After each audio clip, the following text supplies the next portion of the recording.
I think what attracts people to Leavitt Group is making sure that you're in a good fit for what you're looking for. What I was really looking for is the last stop for my career. I was at that time 40 years old. I had a successful book of business.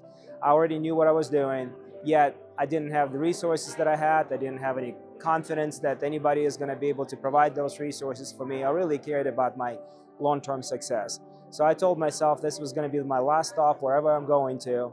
I took my book of business at that point, okay, and I joined the Risk Services of Louisiana. I was the first Texas employee for Leavitt Group and started Texas operations. And about 3 months later, I became a co-owner with my business partner of Risk Services of Louisiana.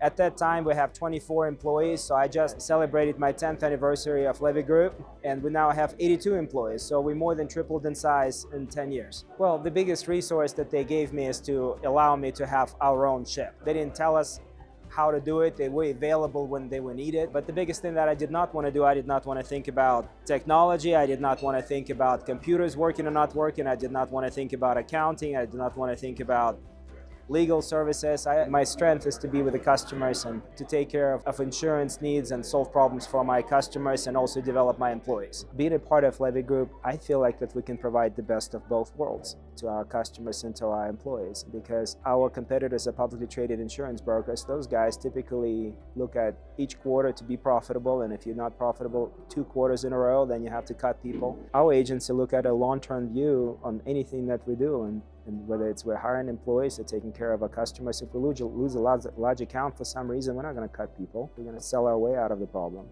And yet when we're competing against small local agents, they just cannot compete with us because of the carrier access, because of the resources that we have, because of the expertise inside of the office. So we can solve complex problems for our customers and yet have customer service as a priority. We have very little turnover in our support staff, and it benefits the producers because we can take care of our customers.